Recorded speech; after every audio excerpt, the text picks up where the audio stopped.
Olá, muito boa noite para você. Está começando o Jogo do Poder deste domingo e o nosso convidado especial é Edson Vasconcelos, presidente da FIEP, a Federação das Indústrias do Estado do Paraná. Presidente Edson, seja muito bem-vindo, muito obrigada pela sua participação. Boa noite para você. Boa noite, Karina. Boa noite a todos os nossos telespectadores. Muito bom, presidente. Nós começamos com o assunto do momento, o tarifaço imposto pelo presidente americano Donald Trump aos produtos brasileiros. Gostaria de saber como que a FIEP avalia o impacto desse tarifaço sobre a indústria paranaense. Bom, a indústria paranaense ela tem um impacto grave. Nós temos aqui talvez um dos poucos estados que não conseguiu ter um benefício da lista de isentos, de isenção. Nós tivemos só 3% da lista de isenção pegando a indústria paranaense. E nós temos uma peculiaridade: 40% da nossa exportação para os Estados Unidos vem da cadeia da madeira. E é um setor que tem um comprometimento do seu portfólio de venda total para os Estados Unidos muito alto. Algumas empresas até com 100% de venda para os Estados Unidos. E isso é com uma dificuldade muito grande de recolocação desse produto em outros mercados devido às especificidades do mercado norte-americano. Então, o estado do Paraná tem um comprometimento grande, grave, porém, o percentual do PIB não é tão grande. Então, nós temos, de um lado, um grande problema setorial, inclusive algumas cidades dependem quase 100% dessas empresas, mas, do outro lado, a proporcionalidade de impacto, inclusive nas exportações paranaenses, são pequenas. Nós vendemos para o mundo aproximadamente 23 bilhões de dólares e para os Estados Unidos somente 1,6 bilhão. E desse 1,6, somente 40% dele, aproximadamente 600 milhões de dólares, que são comprometidos com o mercado norte-americano de alto impacto.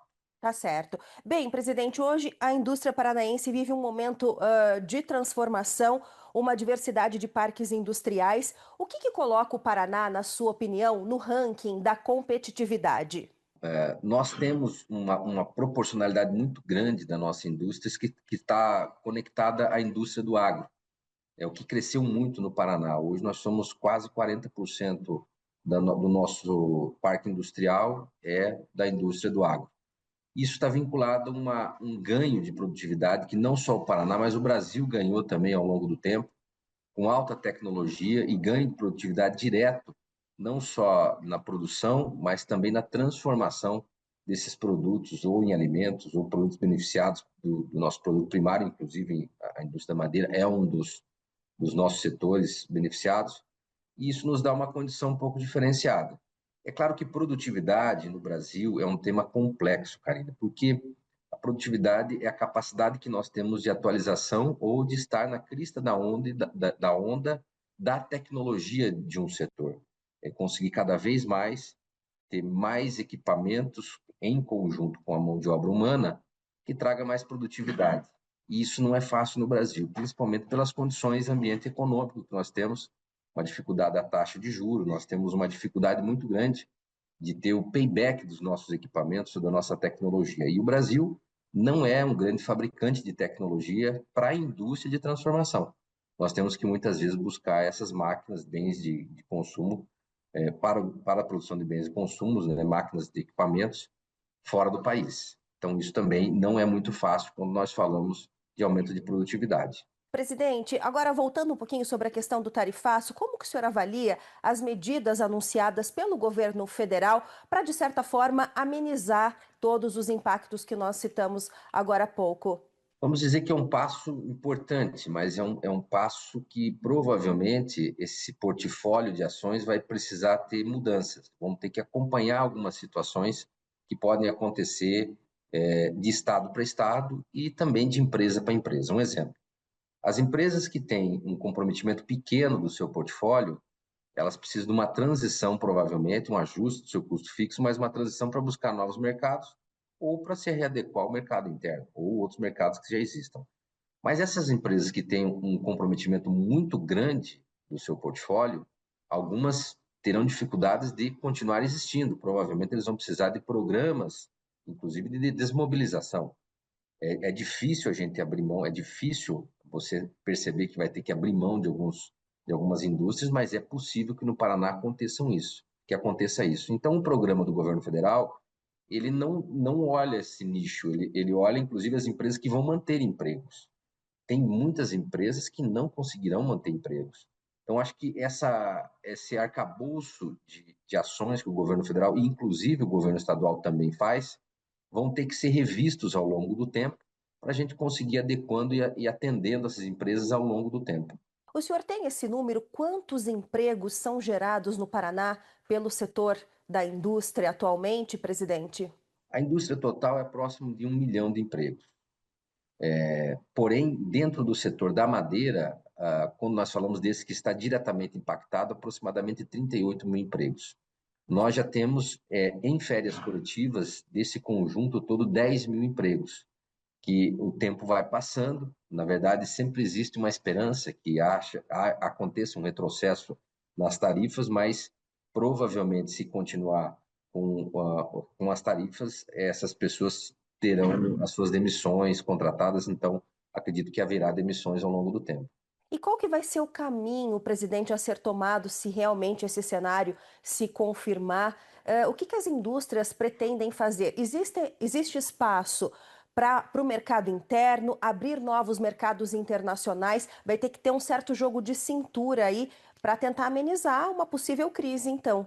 Eu acredito que o que for possível fazer, inclusive a federação já está fazendo junto com as associações dos setores, nós faremos. Inclusive já tivemos conversas com o Paraguai e com a própria Argentina para tentar perceber se há capacidade de fazer parte do beneficiamento de produtos fora dentro de uma alçada do Mercosul.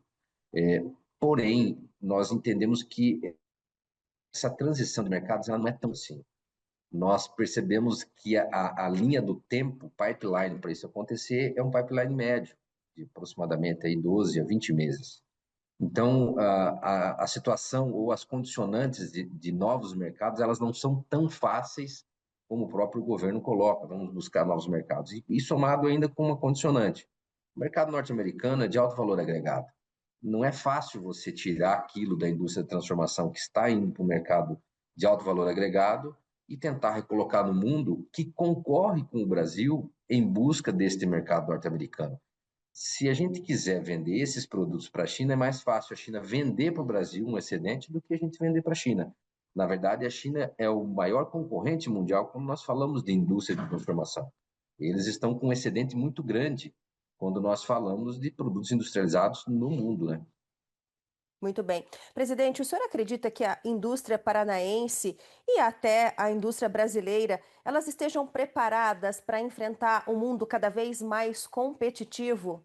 Nós precisamos entender um exemplo, a reforma tributária, ela traz uma linha de soluções para quem quer exportar muito boa. Você tira acumulatividade, você prepara, você corrige os erros da Lei Candir, aquilo que ao longo do tempo o Brasil não conseguia entender. Então, olhar o mercado de exportação parece-me que é uma grande saída para a indústria brasileira. Porém, vamos perceber alguns acordos de blocos que a gente tem a possibilidade, um exemplo, o Mercosul e a Comunidade Europeia, é um acordo de 2 blocos multilaterais que pode ocorrer. Acordos entre blocos, ou acordos bilaterais e multilaterais, eles são a busca por novos mercados, abertura de mercados, beneficiando a maioria em detrimento da minoria. A comunidade europeia tem muito medo do produto de alimento, da agroindústria, do agroalimento do Brasil, tanto que os agricultores franceses são os primeiros que têm resistência à assinatura desse acordo. Mas, do outro lado, a indústria brasileira que vai ter um grande impacto é a indústria automobilística e a indústria química.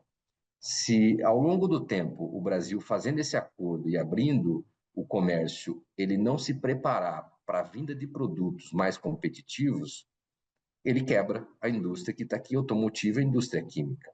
Então, esses acordos, inclusive, elas têm chaves de segurança, de desagravo tributário ao longo do tempo. Então, a indústria europeia ela vai começar a vender para cá uma tarifa alta e em 15 anos, que é mais ou menos a linha que prevê o Mercosul, com a Comunidade Europeia, ela vai diminuindo essa tributação. Se não houver aqui acordos ou protocolos de reformas dentro do Brasil, nós teremos um grande problema, O Brasil deveria perceber que para concorrer lá fora ou para receber produtos que terão isenção, tem que ter a carga tributária adequada, um custo Brasil, quando se fala de infraestrutura, de burocracia, de matriz energética, das reformas trabalhistas, dentro de um arcabouço que consiga, ao longo do tempo, concorrer. Senão, acontecerá o seguinte: nós abriremos mercados de alto valor agregado, que são produtos de transformação que o Brasil tem dificuldades, e nós continuaremos vendendo alimentos, que é, na verdade, uma característica principal do Brasil. Tá certo. Presidente, nós vamos para um rápido intervalo. O senhor continua conosco. E para você que nos acompanha pelos canais da rede CNT espalhados por todo o país, não saia daí que nós já voltamos. Até já.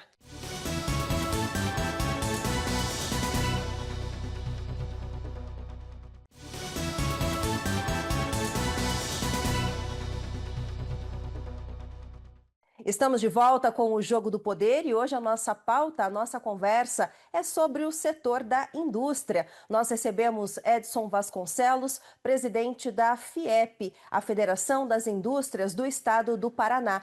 Presidente, recentemente, esta semana, a FIEP completou 81 anos de história. E gostaria que o senhor nos explicasse qual que é o papel da FIEP e quantos estabelecimentos industriais ela representa hoje. Bom, Karina, a Federação das Indústrias completa 81 anos com um propósito muito claro. O nosso objetivo é ajudar o Paraná a ser o melhor ambiente para se montar uma indústria. Então, os mercados nós queremos vender para o mundo, mas nós queremos que o domicílio industrial das indústrias esteja no Paraná. E para isso se transformar numa realidade, nós temos que debater constantemente políticas industriais municipais, estaduais e nacionais. As políticas industriais nacionais são as grandes reformas, tributária, trabalhista, previdenciária, o conjunto de reformas nacionais. E para o Estado, nós temos que buscar muito aquilo que nos diferencia, principalmente quando nós falamos dos portos, das rodovias, dos aeroportos regionais, da matriz energética, da nossa potência de poder está crescendo na produção, crescendo no consumo também, porque a indústria traz uma renda per capita razoável, mas também conseguindo ser mais competitivo quando nós falamos de custo Brasil naquele que está computado dentro do Estado. E quando nós falamos do município, parece que não, mas o município tem uma função muito importante quando nós falamos de indústria. Um município que tiver um plano diretor, uma política municipal inadequada, ela afasta a possibilidade de ter uma indústria. Então, às vezes, um código tributário, uma vigilância sanitária não entendendo as diferenças da indústria, ou um núcleo industrial não planejado da forma correta, ou nem tendo possibilidade de se abrir uma empresa, porque tem muitas travas burocráticas. Então, nós nos atentamos a esses três grandes blocos, município, estado e o nacional, para poder melhorar cada vez mais a performance do estado do Paraná, para que ele seja o estado escolhido quando uma empresa quer abrir um domicílio industrial. E, presidente, o que a FIEP tem feito para promover a inovação tecnológica dentro das indústrias paranaenses? Primeiro, a gente tem que decifrar ou colocar um glossário quando nós falamos de inovação e tecnologia, né? Inovação é uma coisa muito importante, uma busca da melhora da percepção do perfil de consumo, trazendo novos produtos, trazendo inovações com valores agregados que melhoram a competitividade das empresas. Porém, para nós, o capítulo tecnologia, a tecnologia é algo que já existe. Um exemplo, existem máquinas do sistema produtivo do ano de 2020, da tecnologia de 2020, as técnicas produtivas de 2020. O nosso parque fabril nacional, não só do Paraná, tem uma tecnologia produtiva de 15 anos atrás. Nós precisamos fazer com que as nossas empresas tenham uma atualização tecnológica. Para nós, isso é fundamental.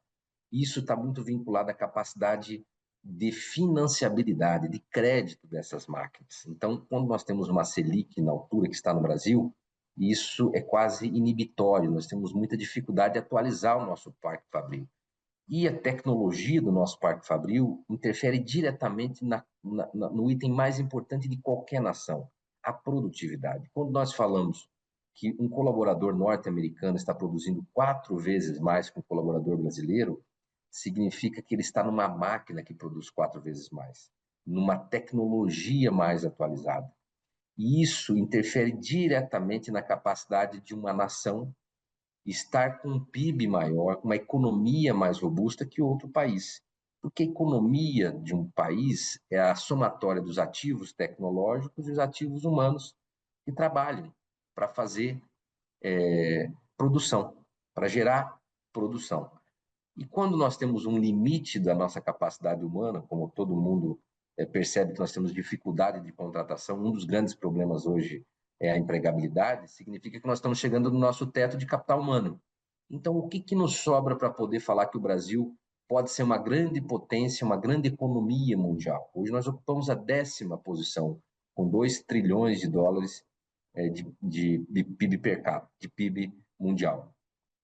Só tem um caminho, é uma tecnologia atualizada, que nos traga também, com inovações, produtos que nos dê outros valores agregados, para poder crescer e distribuir renda comparativamente ao mundo. A China e a Índia em especial, em 2006, tinha uma economia menor, até 2007 era menor que a economia brasileira. Hoje a Índia é 2 vezes a economia brasileira.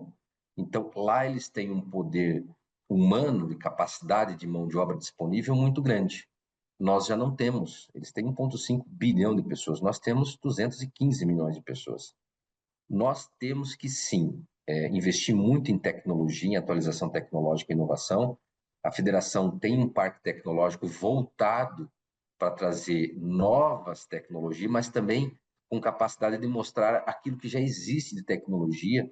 Nós precisamos fazer com que o empresário mude a sua cultura, mude o mindset e perceba que o melhor investimento é o investimento que ele faz na sua produtividade. É onde ele vai ter markup para crescer e não gerar inflação também, quando ele fala em produção em escala, em volume de produção. Presidente, quando nós falamos então de mercado de trabalho, o senhor comentou agora há pouco que há uma lacuna na capacidade humana, né? O que que isso significa? Estamos aquém do que deveríamos contratar? Não temos profissionais qualificados? O que que falta então? Qual que é o grande desafio desse setor? Vamos fazer uma avaliação comparativa.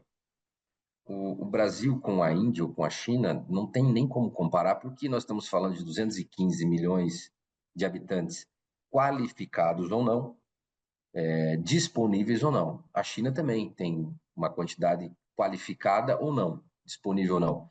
Nós estamos falando de mais de 1 bilhão de habitantes. A Índia também mais de 1 bilhão de habitantes. Então, essa disponibilidade proporcional traz uma vantagem muito grande quando nós falamos de aumento ou capacidade de aumento de produção. E, automaticamente, aumento de consumo. Quando a indústria ela se consolida, e a China, eu acho que acertou muito isso, um país socialista, comunista, totalitário, consegue perceber que é o capitalismo que resolveria o problema. Eles também, quando conseguem se industrializar, eles trazem uma renda per capita que também cria um novo mercado consumidor. Então, a China ela é beneficiada pela industrialização que traz um poder aquisitivo ao chinês que vira um mercado consumidor.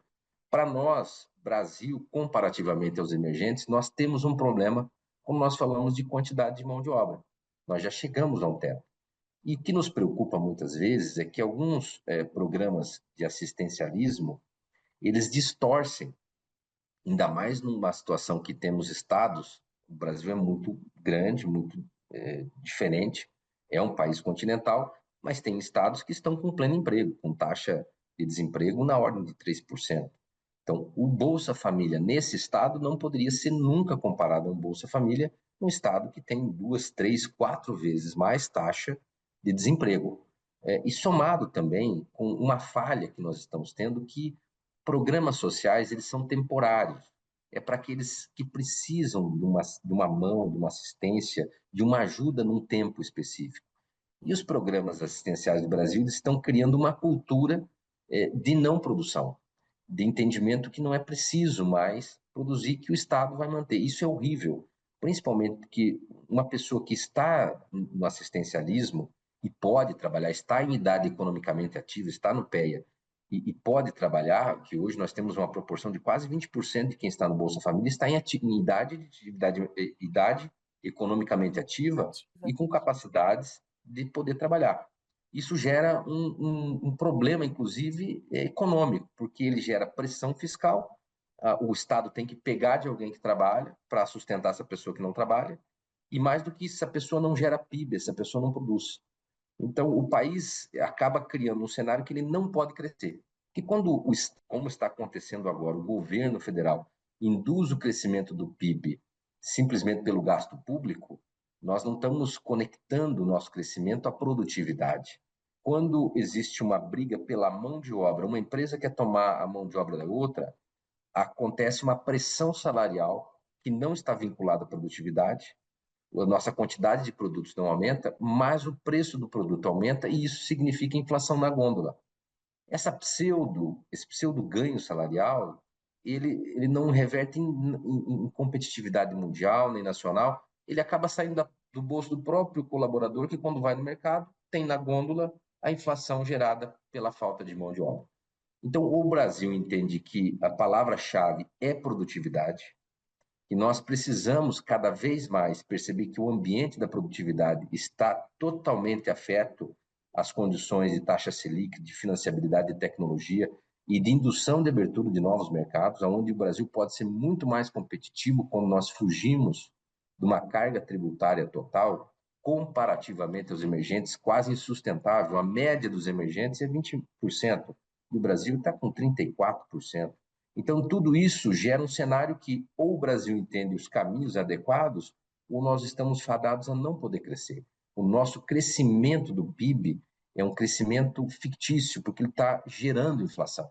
Nós precisamos gerar crescimento efetivo. Precisamos criar a capacidade de aumento da distribuição da renda através do ganho de produtividade. Esse é o caminho que nós precisamos trazer para o Brasil. Excelente, presidente. Nós vamos para mais um rápido intervalo. Para você que nos acompanha, não saia da rede CNT que nós já voltamos. É bem rápido.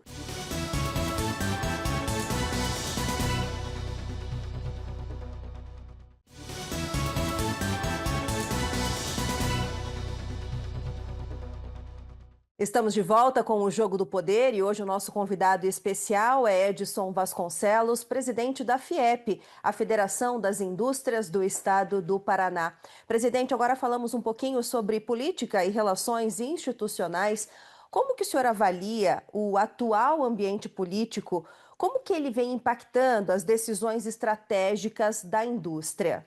Acho que o governo federal ele trouxe um ponto positivo de debate que é a nova indústria Brasil. Ele, de alguma forma, colocou em evidência a importância da indústria. A indústria ela tem uma função estratégica na economia que é conseguir fazer balança comercial, isso significa fazer reservas, fazer balança comercial positiva, e é muito difícil você exportar serviço. Então, a indústria é a maior parte da nossa exportação. E o que significa exportação? É produzir algo aqui e trazer recursos de fora para dentro do país. Você vende lá fora, traz recursos. Isso que oxigena o comércio, que oxigena o serviço. É isso que dá uma dinâmica de ganho de produtividade, de ganho de renda per capita à sociedade, distribuição de renda de fato. Na história da industrialização, os países que foram mais afetados pela industrialização, o crescimento da renda per capita vinculado à industrialização é muito grande, ao ponto que a população começa a ter tanta per capita que ela começa a importar, começa inclusive a ter capacidade de importação. Isso é fundamental para um país, para uma nação, perceber a primeira importância do tripé que a indústria faz junto com o comércio e com o serviço, somado com uma cautela. Nós precisamos entender que, quando se fala de política industrial, existe uma escala que impacta a produção industrial num país, principalmente quando nós falamos de competitividade mundial. A carga tributária é o item mais importante. Depois vem infraestrutura, burocracia e um rol de ações de ambiente para a indústria. O que nós temos que entender é que, mesmo que o governo tenha colocado em pauta a indústria, a nova indústria Brasil, que são distribuídas em 6 grandes eixos, pouco fala de ambiente. E isto nos preocupa porque este governo ele aumentou muito a escala sobre uma vontade tributária muito grande. Nós vínhamos do último governo que falava, inclusive, em redução da carga tributária. Para nós, isso até parece uma certa confusão sobre o entendimento real de quem é a economia. A economia não é o Estado. A economia é somatória dos CNPJs e CPFs no território. Se nós investirmos nos CPFs, nos CNPJs, automaticamente crescerá a produção e a capacidade de competitividade e de venda, inclusive até fora do país e dentro do próprio país. E o Estado, ele pega parte dessa produção. O Estado não produz nada, mas ele pega parte dessa produção. Automaticamente, ele seria um dos maiores beneficiados no crescimento da economia. Se você pegar o pacote fiscal que o Trump colocou há menos um mês mais ou menos atrás, você vai perceber que ele está projetando para o Congresso norte-americano uma expansão fiscal, o que é ruim. Nós também criticamos aqui a expansão fiscal e a dívida pública. Mas o norte-americano ele está pactuando uma expansão fiscal, um aumento da dívida pública em detrimento dos seus CNPJs. Ele está diminuindo a carga tributária norte-americana. O que o norte-americano está falando? Nós acreditamos nos CPFs e CNPJs do nosso país. E nós dando capacidades e condições para que se produza mais, haverá um retorno para o Estado. Lá estivemos no primeiro semestre e no MIT nós tivemos um encontro com uma pessoa que fez parte do governo norte-americano e da construção da política industrial norte-americana. Lá é o contrário daqui. Lá, se você fizer uma distribuição salarial, aumentar o salário fora daquela média anual, você ganha desconto tributário. Se você melhorar o teu parque tecnológico, ampliar ele, der mais empregos, você ganha desconto tributário. Se você fizer a tua produção com uma matriz de energia verde, você ganha desconto tributário. Então, lá você é incentivado continuamente a melhorar a sua produção, produzir mais e distribuir riqueza. Aqui é o contrário. Aqui, se você é um micro e pequeno e você quiser crescer e passar do limite do micro e pequeno para sair do simples, você é quase obrigado a não crescer, ou senão a maioria das pessoas constrói ou fazem uma empresa paralela. Então, essas condicionantes para nós são importantes, porque se você pegar o governo do Estado, e parece-me que tem uma questão ideológica no entendimento do tamanho do Estado, quem é o Estado, ou quem gera a economia no território. Isso gera um grande problema. Um lado é bom, porque nós colocamos a indústria em evidência. A nova indústria Brasil traz aí o debate quanto à necessidade da industrialização. Do outro, nós temos uma dificuldade muito grande de entender quais são as condicionantes para ter uma política industrial, quais são os ambientes necessários que nós precisamos para ter uma indústria pujante. Presidente, nós temos então, evidentemente, todos esses desafios tributários no Brasil e o setor da indústria, em especial, também teve que mudar um pouco o perfil e pensar mais na questão da sustentabilidade. O que a FIEP faz no sentido de apoiar essas demandas, né, que envolvem sustentabilidade e também uma economia mais verde, circular? Isso é importante demais, até porque há uma confusão muito grande sobre o que o mundo cobra do Brasil e tenta preparar o Brasil para vender crédito de carbono. E a nossa produção industrial, ela já é feita numa matriz transformada, uma matriz já com crédito de carbono. Então, é uma matriz verde. A nossa energia, ela já é de uma matriz renovável. Nós não temos que fazer uma mudança da matriz energética. A nossa matriz já é renovável. O que é ruim, por um lado?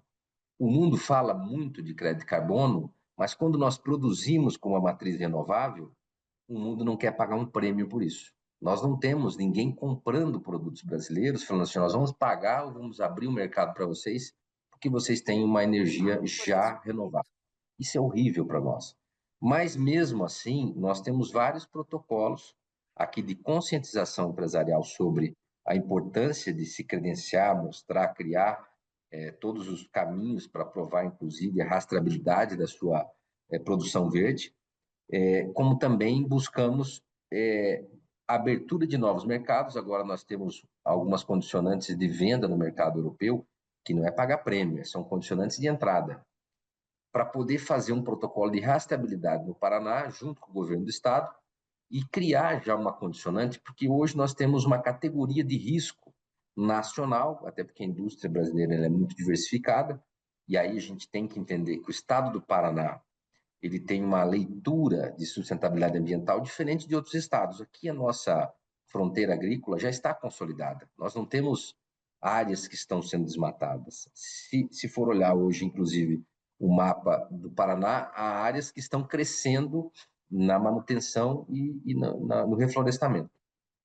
Porém, nós temos diferenças de certificação de rastreabilidade, tanto da carne quanto da indústria da madeira. Existem 8 grandes produtos que dependem dessa rastreabilidade para acessar alguns mercados. Então, a Federação das Indústrias, junto com o governo do estado e alguns setores, nós estamos muito dedicados não só a trazer essa certificação, mas também trazer a conscientização e fazer os inventários das empresas que abastecem grandes indústrias de classe mundial que precisam dessas certificações, que até os fornecedores precisam estar certificados. Excelente. Presidente, nós vamos para o nosso último intervalo e para você que nos acompanha, continue na rede CNT que nós já voltamos com o Jogo do Poder desta noite. Até já.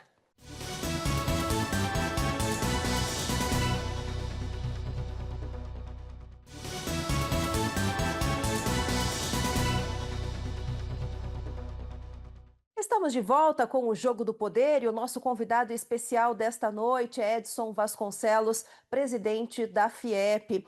Presidente, recentemente a FIEP lançou uma ferramenta muito interessante chamada Observatório dos Pedágios, que veio para fiscalizar as novas concessões das rodovias no estado do Paraná. Que, aliás, acho que vale lembrar aqui que a história do pedágio sempre trouxe muita polêmica, né, no estado. Gostaria de saber por que nasceu essa necessidade da FIEP criar esta ferramenta e qual que é o maior gargalo que a indústria vê hoje nesse modal viário. Primeiro, a importância da eficiência logística para nós era de suma importância, principalmente quando nós falamos das rotas de exportação. Nossas características de produtos do interior, Karine, são de produtos de pouco valor agregado por peso, onde o frete rodoviário impacta muito.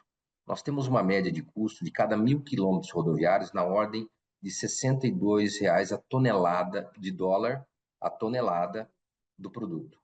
E se você pegar a tonelada do marítimo de Paranaguá a Xangai, que são mais aproximadamente 22 mil milhas náuticas, são US$ 36 a tonelada, bem dizer, a metade.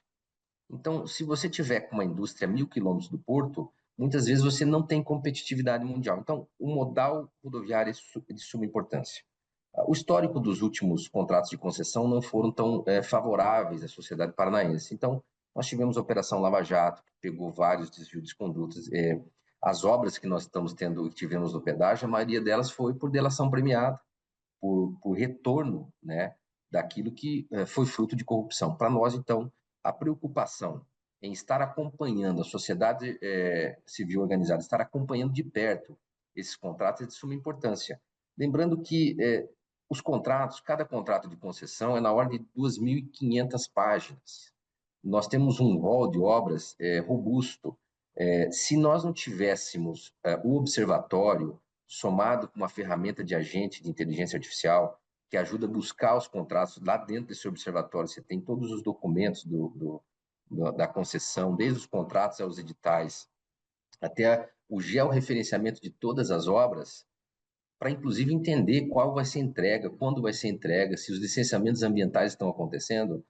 Para nós percebemos que é muito difícil a sociedade acompanhar. E se isso acumular em aditivos, acumular em atraso de obras, o prejuízo social, o prejuízo para o setor produtivo é muito grande. Nós precisamos desse modal, então nós precisamos acompanhar de perto esse tema. Presidente, suas considerações finais, por gentileza. Eu quero agradecer o espaço, Karine. A indústria do Paraná é uma indústria pujante. Hoje nós somos a terceira indústria de transformação do país. Nós falamos que somos a quarta indústria de produção total do país, porque nós temos uma indústria extrativa pequena comparada ao Rio de Janeiro, que tem uma bacia de Campos, e só a bacia de Campos dá o estado do Paraná. Mas nós temos uma ambição muito grande de deixar o estado do Paraná sendo um dos melhores ambientes para a indústria brasileira. Geopoliticamente, nós temos fronteiras muito importantes, estado de São Paulo, Paraguai, Santa Catarina, temos acesso ao porto, um crescimento muito robusto no interior. Quando nós falamos da indústria do agro, nós temos uma indústria vocacionada muito grande. Então, aqui eu quero deixar um abraço a todos os nossos telespectadores e um convite para quem quiser investir no Paraná, procure a Federação das Indústrias, nós com certeza seremos os facilitadores da entrada no Paraná. Muito bom, presidente. Em nome da Rede CNT, eu agradeço a sua disponibilidade. Obrigada por trazer todas essas informações, obrigada pela conversa e até uma próxima. Boa noite para o senhor. Muito obrigado, boa noite. E para você que nos acompanhou, muito obrigada pela sua companhia, pela sua audiência. No próximo domingo, um novo convidado por aqui. E você pode rever essa entrevista ou outras anteriores através do nosso portal redecnt.com ou então através do app, o CNT Play. Boa noite para você e até mais. A gente se vê.